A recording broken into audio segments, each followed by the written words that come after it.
What's up, everyone? It's Shanita here with Jewels in the Making, a channel geared toward faith, lifestyle, and development. Today's topic is heaven is like a pearl, and it will cost you. All right, so I'm going to start off and I'm going to read Matthew 13, verses 44 and 45. This is the parable of the hidden treasure and the pearl. And it reads, "The kingdom of heaven is like treasure hidden in a field. When a man found it, he hid it again. And then in his joy went and sold all he had and bought that field. Again, the kingdom of heaven is like a merchant looking for fine pearls. When he found one of great value, he went away and sold everything he had and bought it." Okay, so when I read Matthew 13, 44 through 45, it reminds me of when a man finds a wife. And he finds the one that he wants to spend the rest of his life with. And it's just like, I don't need to search any longer. I'm going to give up everything and I'm going to choose this person. I'm going to leave my mother and my father. I'm going to leave my friends to be united with this woman. And to me, that's the example that the parable of the pearl gives, is that following Christ will cost you something. And what are you willing to give up in order to follow him? So I don't know about you guys. I'm going to be a bit personal here. I was stretched to my capacity during this pandemic. I'm a year in. I know some states, they started shutting down and stuff a lot earlier than South Carolina. But I am currently a year in this pandemic. And during this pandemic, that's when God spoke to me the most. And mind you, I've been Christian all my life. I've known who Christ was all my life. But it wasn't until this pandemic that God really showed me his personality. He showed me what Christianity means. And then that light bulb, it just flicked on. And it was like I was able to interpret scripture. I was able to understand scripture without it being preached to me. Now, I absolutely love my church, Tabernacle Baptist Church in Augusta, Georgia. I absolutely love my church and I love my pastor. But when I had to go into isolation, I got to know Christ for myself. And that was the best journey that I could ever go on in my life. And the pandemic, as awful as it has been, as many lives that have been lost, I mean, it's just been it's been tragedy. It really has. And this isn't to diminish the pain that people felt or feel because they've lost loved ones, houses, cars, friends, co-workers. And so this pandemic has cost a lot of people a lot, but for me, it has been the most revealing season of my life.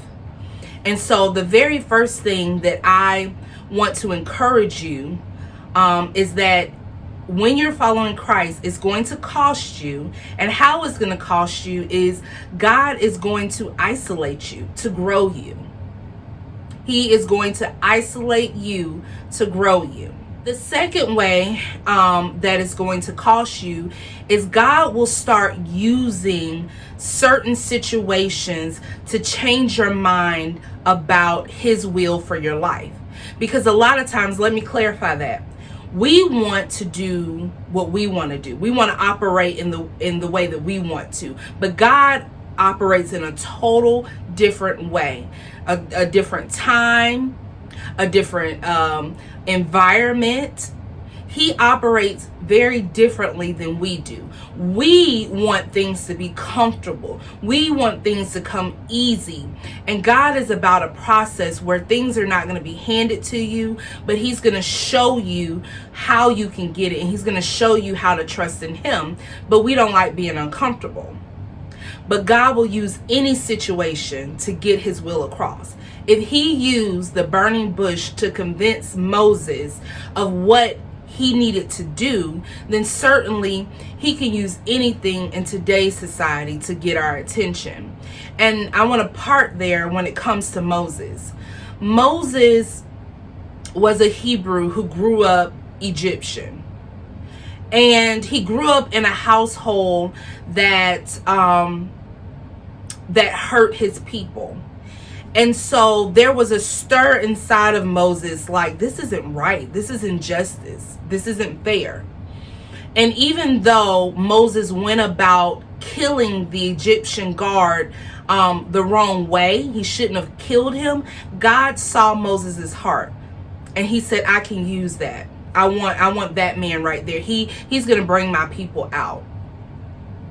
He's going to bring my people out. So I'm going to reach out to him, show him my will and his purpose, what he's supposed to do on this earth.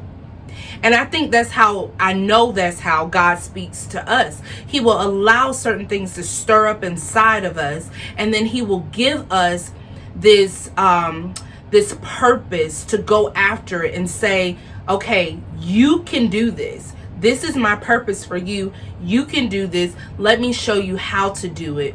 And it's up to us, our free will, to do what God has asked us to do. The third way that following Christ will cost you is you'll have to get rid of your low self-esteem. That has to go out of the window. And you have to begin to bet on yourself. Not in arrogance, but in humility. Bet on yourself and say, if God called me to it, I can do it. But a lot of times, I don't know about you guys, but I've even battled with this, where I've let other people talk me out of what God said, or I don't feel confident enough to do what he has called me to do because somebody else has said I can't do it. And so never count yourself out. It is okay to bet on yourself, because at the end of the day, you do not want to dumb yourself down. If you know you have a word from God, if God has put that into your spirit and he wants you to go out and preach to others, or be a missionary, or help on your job, like explaining Christ, whatever he wants you to do, you can't let naysayers stop you. You have to stop that low self-esteem, and you have to have godly confidence and walk out the mission that God has for you. Now, this does not mean that you don't listen to godly counsel. God will send the right people to speak into your life and tell you the ways that you need to go. But I'm talking about the people who are speaking very opposite of what God has told you to do. You have to cut off what other people are saying, especially if God has shown you the way that you should be going. And you have to listen to him. Don't have low self-esteem. Have confidence in God and bet on yourself. The last, final thing. It will cost you dying to yourself and putting God first. When you follow Christ, it will cost you, I'm going to say it again, dying to your wants and your desires and placing God first. So when he sees that you have the audacity, when you have the nerve to say, God, I know I want it this way, but I'm putting my feelings aside and I'm going to do it your way. He can use that. And you may lose a lot. You may lose houses. You may lose cars. You may lose family members, friends, jobs. You may lose a lot to follow Christ. But placing him first, you never lose. When you place him first and you second. And following Christ is not easy. But following Christ is so rewarding.